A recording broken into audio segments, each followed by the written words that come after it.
To Xylem learning. Amrutha miss ആണ്. അപ്പോൾ മക്കളെ, നമുക്ക് എല്ലാവർക്കും അറിയാം നമ്മുടെ ഓണം എക്സാമിങ് എത്തി. ഒരുപാട് ചാപ്റ്റേഴ്സ് ഒക്കെ നമുക്ക് എക്സാമിനായിട്ട് പഠിക്കാനുണ്ട്. അതിൽ ഏറ്റവും ഇമ്പോർട്ടൻ്റ് ആയ ഒരു ചാപ്റ്ററാണ് മൾട്ടിപ്ലിക്കേഷൻ മെത്തേഡ്സ്, അല്ലെ, ഗുണന രീതികൾ എന്ന് പറയുന്ന ഒരു ചാപ്റ്റർ. ഈ ഒരു ചാപ്റ്ററിൽ നിന്ന് പല രീതിയിൽ നിങ്ങളുടെ എക്സാമിന് ക്വസ്റ്റ്യൻസ് ചോദിക്കും. അങ്ങനെ ചോദിക്കാൻ സാധ്യതയുള്ള ഒരു ചോദ്യം നിങ്ങളെ ഈസി ആയിട്ട് പഠിപ്പിക്കാനാണ് മിസ് എന്ന് വന്നിട്ടുള്ളത്. അപ്പൊ എന്ത് ചെയ്യുക, ഈ വീഡിയോ മുഴുവനായിട്ട് കാണുക. നിങ്ങൾക്ക് ഉപകാരപ്പെടുന്നുണ്ട് എന്ന് തോന്നുവാണെങ്കിൽ നിങ്ങളുടെ ഫ്രണ്ട്സിനൊക്കെ നിങ്ങൾ ഇത് ഷെയർ ചെയ്ത് കൂടി കൊടുക്കണം. ഓക്കെ, അപ്പൊ ചോദ്യം ഇങ്ങനെയായിരിക്കും. നിങ്ങൾക്കറിയാം നമ്മളുടെ എക്സാമിന് ഒരൊറ്റ ചോദ്യം ഡയറക്റ്റ് ആയിട്ടല്ല ചോദിക്കുക. ഒരു ക്വസ്റ്റ്യൻ മെയിൻ സാധനം തരും, അതിന് 4-5 സബ് ക്വസ്റ്റ്യൻ, അല്ലെങ്കിൽ 3 സബ് ക്വസ്റ്റ്യൻ, അല്ലെങ്കിൽ 4 സബ് ക്വസ്റ്റ്യൻ, അങ്ങനെയൊക്കെ പറഞ്ഞ് ഓരോ ആക്ടിവിറ്റികളായിട്ടാണ് നിങ്ങൾക്ക് ചോദ്യം വരിക, അല്ലേ? അപ്പൊ 4ാം ക്ലാസ് കഴിഞ്ഞ് 5ാം ക്ലാസ്സിലേക്ക് എത്തിയ നിങ്ങൾക്ക് ഇതൊക്കെ ഫസ്റ്റ് ടൈം ആയിരിക്കും. അപ്പൊ നിങ്ങൾക്ക് ഇങ്ങനെയാണ് ക്വസ്റ്റ്യൻ വരിക. ഒരു പാസേജോ എന്തെങ്കിലും തരും, അതിന് വെച്ചിട്ട് 4 ചോദ്യങ്ങൾ, 4 സബ് ക്വസ്റ്റ്യൻസ് ആണ് നമ്മളോട് ചെയ്യാൻ പറയാ. ഓരോ സബ് ക്വസ്റ്റ്യനും നമ്മുടെ ഫൈനൽ ആൻസറിലേക്കുള്ള സ്റ്റെപ്പുകളായിരിക്കും. ഓക്കെ, അപ്പൊ അതൊക്കെ നമുക്ക് പറയാം. ഇവിടെ നോക്കി, ഇവിടെ നിങ്ങൾക്ക് ഒരു കുറച്ച് ലൈൻസ് തന്നിട്ടുണ്ട്, അല്ലേ? ഒന്നാമത്തെ വരിയിൽ 1 = 1, രണ്ടാമത്തെ വരിയിൽ 1 + 3 = 4. 1ഉം 3യും ഒറ്റ സംഖ്യകളാണ്, ഓഡ് നമ്പേഴ്സ് ആണ്. അടുത്തത് 1, 3, 5, 3 ഒറ്റ സംഖ്യകൾ = 9, അല്ലെ? 3 ഒറ്റ സംഖ്യകൾ കൂട്ടിയതാണ് മൂന്നാമത്തെ വരി. ഇനി 4ാമത്തെ വരിയും 5ാമത്തെ വരിയും നമ്മളോട് എഴുതാനാണ് പറഞ്ഞിരിക്കുന്നത്. റൈറ്റ് ദ നെക്സ്റ്റ് 2 ലൈൻസ്, അല്ലെ? അടുത്ത 2 വരികൾ എഴുതുക. അപ്പൊ ഒന്നാമത്തെ വരി എന്ന് പറഞ്ഞാൽ ഒരു നമ്പർ, രണ്ടാമത്തെ വരി എന്ന് പറഞ്ഞാൽ ഇതാണ് ഒന്നാമത്തെ വരി. രണ്ടാമത്തെ വരി എന്ന് പറഞ്ഞാൽ 2 ഒറ്റ സംഖ്യകൾ കൂട്ടണം.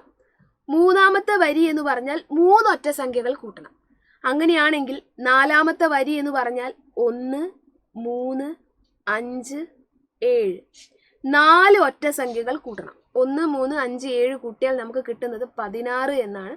ഇതാണ് 4ാമത്തെ വരി. ഇനി 5ാമത്തെ വരി എന്ന് പറഞ്ഞാലോ 5 ഒറ്റ സംഖ്യകൾ കൂട്ടണം. 9, 5 ഒറ്റ സംഖ്യകൾ കൂട്ടണം, 25 എന്ന് വരും. ഇതാണ് 5ാമത്തെ വരി എന്ന് പറയും. അപ്പൊ നമ്മൾ 2 വരികൾ എഴുതി, കുഴപ്പമൊന്നുമില്ല. അടുത്ത ക്വസ്റ്റ്യൻ, 6ാമത്തെ വരിയിലെ ഒറ്റ സംഖ്യകളുടെ ആകെ തുക എന്താണ്? ഇത് നമുക്ക് 2 രീതിയിൽ ചെയ്യാം. ഒന്നുകിൽ 6ാമത്തെ വരി എഴുതിയിട്ട് ചെയ്യാം, അല്ലെങ്കിൽ അല്ലാതെയും ചെയ്യാം. ഇവിടെ നോക്കിയേ, ഒന്നാമത്തെ വരിയിലെ തുക, ഒറ്റ സംഖ്യകളുടെ തുക 1 ആണ്. രണ്ടാമത്തെ വരിയിലെ ഒറ്റ സംഖ്യകളുടെ തുക 4 ആണ്. 4 എന്ന് പറഞ്ഞാൽ 2 × 2. മൂന്നാമത്തെ വരിയിലെ ഒറ്റ സംഖ്യകളുടെ ആകെ തുക എന്ന് പറയുന്നത് 9 ആണ്. അത് 3 × 3 ആണ്. 4ാമത്തെ വരിയിലെ ഒറ്റ സംഖ്യകളുടെ തുക 16 ആണ്. അത് 4 × 4 ആണ്. 5ാമത്തെ വരിയിലെ ഒറ്റ സംഖ്യകളുടെ ആകെ തുക 25 ആണ്. അത് 5 × 5 ആണ്. അങ്ങനെയാണെങ്കിൽ 6ാമത്തെ വരിയിലെ ഒറ്റ സംഖ്യകളുടെ ആകെ തുക ചോദിച്ചാൽ നമ്മൾ എന്ത് ചെയ്താൽ മതി? 6 × 6 ചെയ്താൽ മതി. എത്രയാണ്? 36.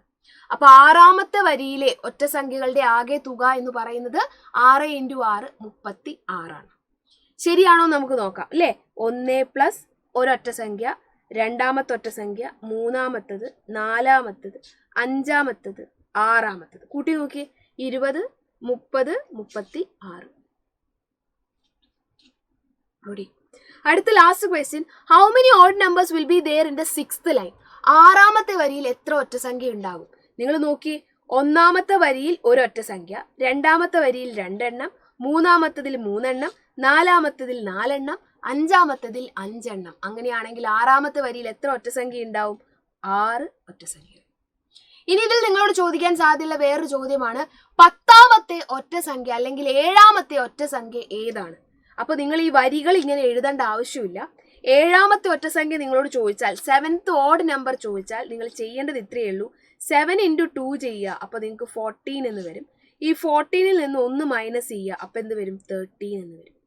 ഇതായിരിക്കും നമ്മളുടെ 7ാമത്തെ ഒറ്റ സംഖ്യ എന്ന് പറയുന്നത്. ഇവിടെ നോക്കി, 6ാമത്തെ ഒറ്റ സംഖ്യ 11 ആണ്. അതെങ്ങനെ കിട്ടി? 6നെ 2 കൊണ്ട് ഗുണിക്കുക, 12. 12ൽ നിന്ന് 1 മൈനസ് ചെയ്യുക, 11. കണ്ടോ? അപ്പൊ ഇത്ര സിമ്പിൾ ആയിട്ട് നമുക്ക് എന്ത് ചെയ്യാൻ പറ്റും? ചോദ്യങ്ങളൊക്കെ ചെയ്യാൻ പറ്റും. അതേപോലെ നിങ്ങൾക്കറിയാം സൈലത്തിന് പൃഥ്വി ബാച്ച് എന്ന് പറയുന്ന ഒരു ബാച്ച് ഉണ്ട്. ഈ ഒരു ബാച്ചിൽ നമ്മൾ ഈ ചാപ്റ്റർ ഒക്കെ ഡീറ്റെയിൽഡ് ആയിട്ട് നമ്മൾ പഠിപ്പിച്ചതാണ്. ഓരോ ചാപ്റ്ററിന്റെയും ക്വസ്റ്റ്യൻ പേപ്പർ ഡിസ്കഷൻ, യൂണിറ്റ് ടെസ്റ്റുകൾ, റെക്കോർഡഡ് ലൈവുകൾ, ഡെയിലി ലൈവ് ക്ലാസ്സുകൾ, അങ്ങനെ ഒരുപാട് ഫീച്ചേഴ്സ് നമുക്ക് നമ്മുടെ പൃഥ്വി ബാച്ചിലുണ്ട്. ഇപ്പോൾ നിങ്ങൾക്ക് ഒരു സ്പെഷ്യൽ ഓഫറോട് കൂടി നമ്മുടെ പൃഥ്വി ബാച്ച് പർച്ചേസ് ചെയ്യാനായിട്ട് പറ്റും.